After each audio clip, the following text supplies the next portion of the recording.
Chapter 9. For on the topmost tier of the hotel veranda, after being carried up the steps in an armchair amid a bevy of footmen, maidservants, and other menials of the hotel, headed by the landlord, that functionary had actually run out to meet a visitor who arrived with so much stir and din, attended by her own retinue, and accompanied by so great a pile of trunks and portmanteaus on the topmost tier of the veranda. I say, there was sitting the grandmother. Yes, it was she, rich, and imposing, and 75 years of age, Antonita Vassilievna Tarasevitcha, landowner and grand dame of Moscow, the La Babulenka, who had caused so many telegrams to be sent off and received, who had been dying, yet not dying, who had, in her own person, descended upon us even as snow might fall from the clouds. Though unable to walk, she had arrived borne aloft in an armchair, her mode of conveyance for the last 5 years, as brisk, aggressive, self-satisfied, bolt upright, loudly imperious, and generally abusive as ever. In fact, she looked exactly as she had on the only 2 occasions when I had seen her since my appointment to the general's household. Naturally enough, I stood petrified with astonishment. She had sighted me 100 paces off. Even while she was being carried along in her chair, she had recognized me, and called me by name and surname, which, as usual, after hearing once, she had remembered ever afterwards. And this is the woman whom they had thought to see in her grave after making her will. I thought to myself. Yet she will outlive us, and everyone else in the hotel. Good Lord! What is going to become of us now? What on earth is to happen to the general? She will turn the place upside down. My good sir, the old woman continued in a stentorian voice, what are you standing there for, with your eyes almost falling out of your head? Cannot you come and say how do you do? Are you too proud to shake hands? Or do you not recognize me? Here, Pate Pitch!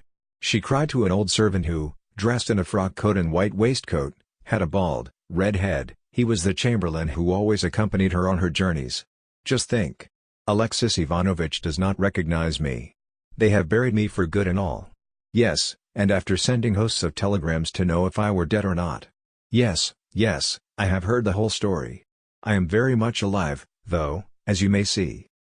Pardon me, Antonita Vassilievna, I replied good-humoredly as I recovered my presence of mind.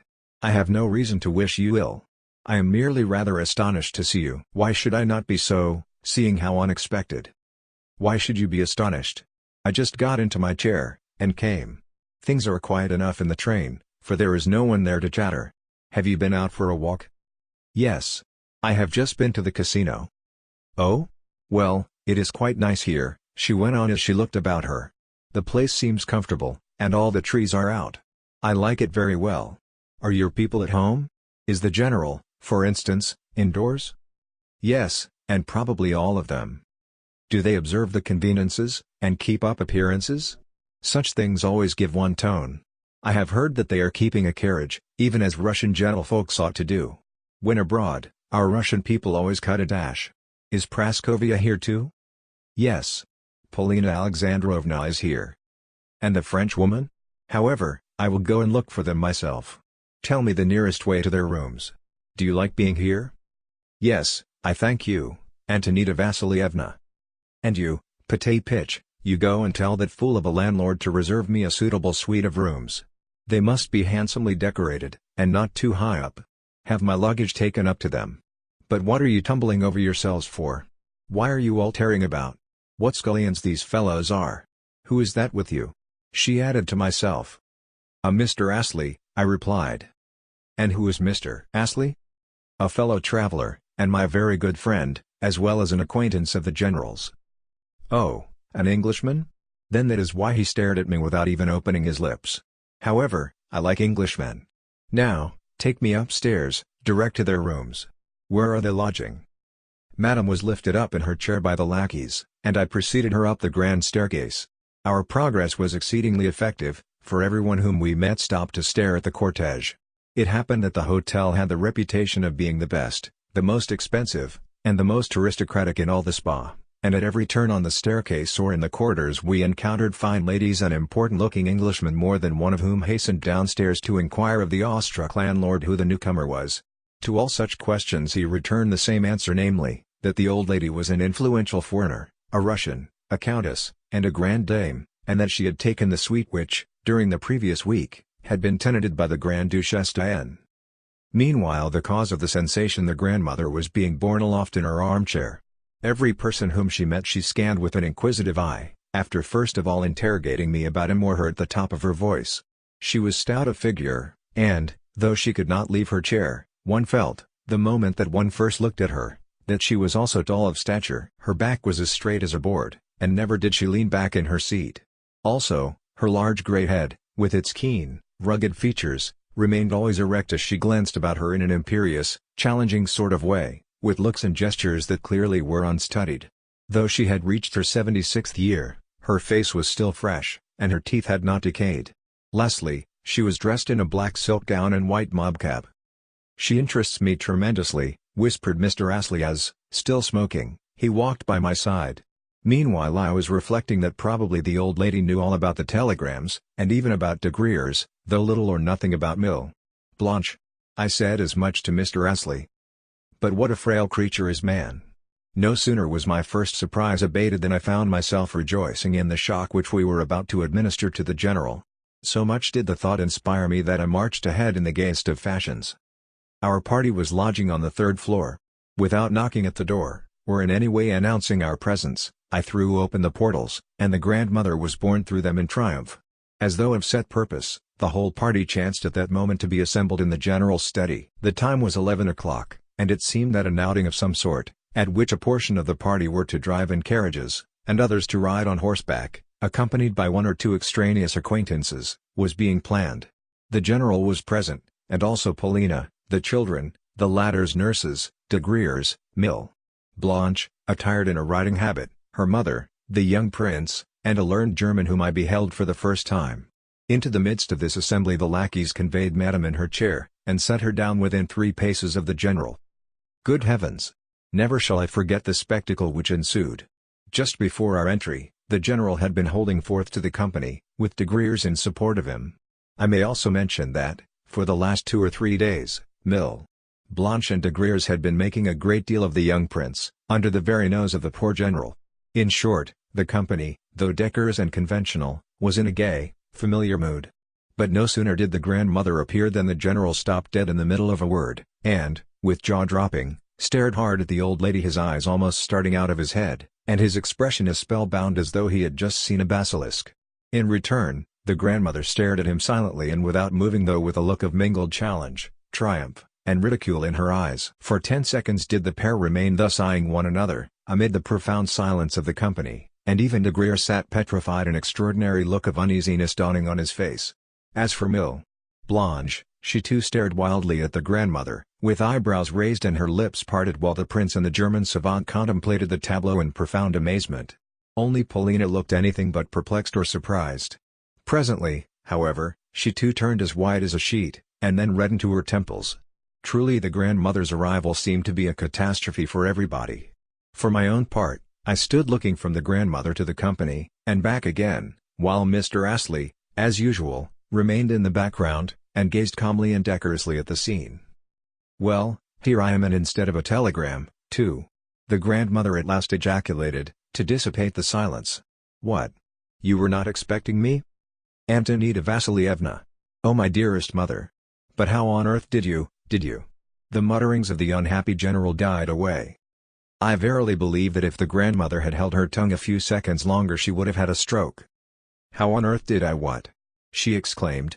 "Why, I just got into the train and came here. What else is the railway meant for? But you thought that I had turned up my toes and left my property to the lot of you. Oh, I know all about the telegrams which you have been dispatching. They must have cost you a pretty sum, I should think, for telegrams are not sent from abroad for nothing. Well, I picked up my heels, and came here. Who is this Frenchman? Monsieur de Griers, I suppose?" "Oui, madame," assented de Griers. "Et, croix, je suis si enchanté. Votre santé c'est un miracle vous voir ici. Une surprise charmante." "Just so. Charmant. I happen to know you as a mountebank, and therefore trust you no more than this." She indicated her little finger. "And who is that?" she went on, turning towards Mill, Blanche. Evidently the Frenchwoman looked so becoming in her riding habit, with her whip in her hand, that she had made an impression upon the old lady. "Who is that woman there?" "Mill de Comminges," I said. "And this is her mother, Madame de Comminges. They also are staying in the hotel." "Is the daughter married?" asked the old lady, without the least semblance of ceremony. "No," I replied as respectfully as possible, but under my breath. "Is she good company?" I failed to understand the question. "I mean, is she or is she not a bore? Can she speak Russian?" When this de Griers was in Moscow he soon learned to make himself understood. I explained to the old lady that Mlle. Blanche had never visited Russia. "Bonjour, then," said Madame, with sudden brusquerie. "Bonjour, Madame," replied Mlle. Blanche with an elegant, ceremonious bow as, under cover of an unwanted modesty, she endeavored to express, both in face and figure, her extreme surprise at such strange behavior on the part of the grandmother. "How the woman sticks out her eyes at me! How she mows and minces!" was the grandmother's comment. Then she turned suddenly to the general, and continued, "I have taken up my abode here, so am going to be your next-door neighbor. Are you glad to hear that, or are you not?" "My dear mother, believe me when I say that I am sincerely delighted," returned the general, who had now, to a certain extent, recovered his senses, and inasmuch as, when occasion arose, he could speak with fluency, gravity, and a certain effect, he set himself to be expansive in his remarks, and went on, "We had been so dismayed and upset by the news of your indisposition. We had received such hopeless telegrams about you. Then suddenly—" "Fibs, fibs," interrupted the grandmother. "How on earth, too, did you come to decide upon the journey?" continued the general, with raised voice as he hurried to overlook the old lady's last remark. "Surely, at your age, and in your present state of health, the thing is so unexpected that our surprise is at least intelligible. However, I am glad to see you, as indeed, are we all." He said this with a dignified, yet conciliatory, smile, "and will use my best endeavors to render your stay here as pleasant as possible." "Enough. All this is empty chatter. You are talking the usual nonsense. I shall know quite well how to spend my time. How did I come to undertake the journey, you ask?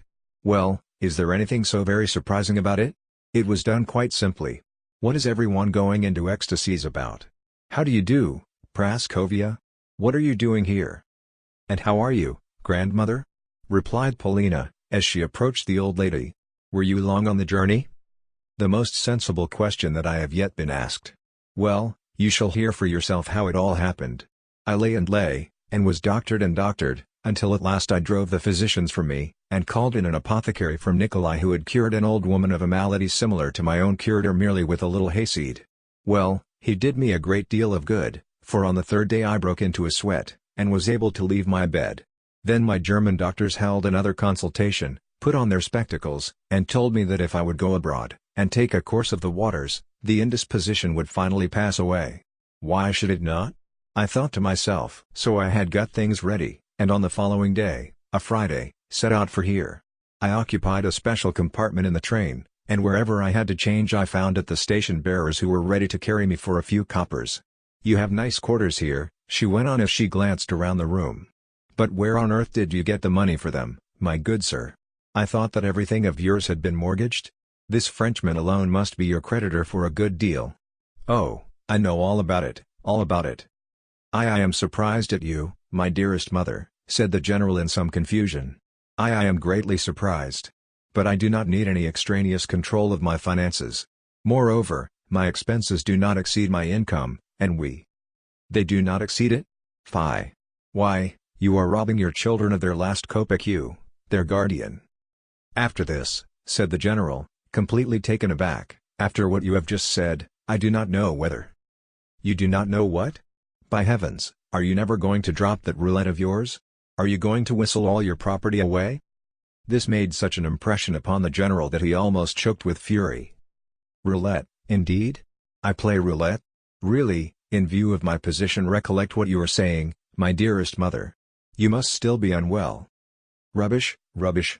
she retorted. "The truth is that you cannot be got away from that roulette. You are simply telling lies. This very day I mean to go and see for myself what roulette is like. Praskovia, tell me what there is to be seen here, and do you, Alexis Ivanovitch, show me everything, and do you, Potapitch, make me a list of excursions. What is there to be seen?" Again she inquired of Polina. "There is a ruined castle, and the Schlangenberg."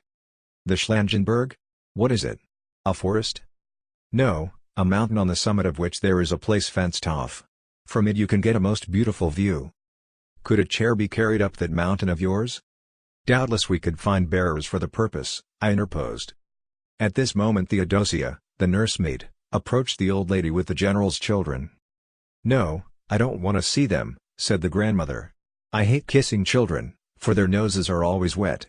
How are you getting on, Theodosia?" "I am very well, thank you, madam," replied the nursemaid. "And how is your ladyship? We have been feeling so anxious about you." "Yes, I know, you simple soul, but who are those other guests?" the old lady continued, turning again to Polina. "For instance, who is that old rascal in the spectacles?" "Prince Nilsky, grandmamma," whispered Polina. "Oh, a Russian? Why, I had no idea that he could understand me. Surely he did not hear what I said? As for Mr. Astley, I have seen him already, and I see that he is here again. How do you do?" she added to the gentleman in question. Mr. Astley bowed in silence. "Have you nothing to say to me?" the old lady went on. "Say something, for goodness sake. Translate to him, Polina." Polina did so. "I have only to say," replied Mr. Astley gravely, but also with alacrity, "that I am indeed glad to see you in such good health." This was interpreted to the grandmother, and she seemed much gratified. "How well English people know how to answer one," she remarked. "That is why I like them so much better than French. Come here," she added to Mr. Astley. "I will try not to bore you too much. Polina, translate to him that I am staying in rooms on a lower floor."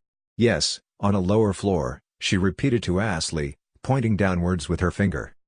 Astley looked pleased at receiving the invitation. Next, the old lady scanned Polina, from head to foot with minute attention.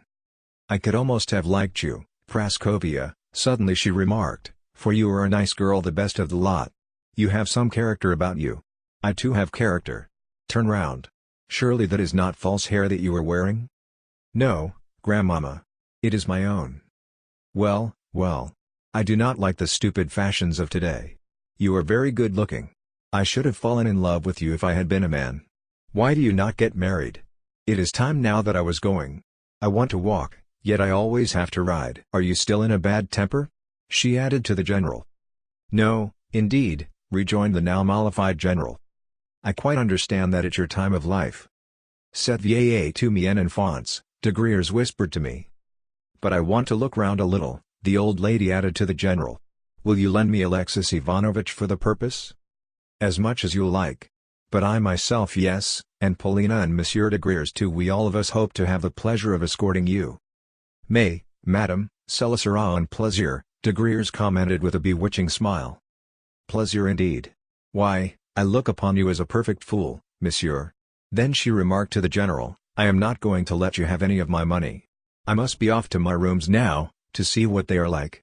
Afterwards we will look round a little. Lift me up." Again the grandmother was borne aloft and carried down the staircase amid a perfect bevy of followers, the general walking as though he had been hit over the head with a cudgel, and de Griers seeming to be plunged in thought. Endeavoring to be left behind, Mlle. Blanche next thought better of it, and followed the rest, with the prince in her wake.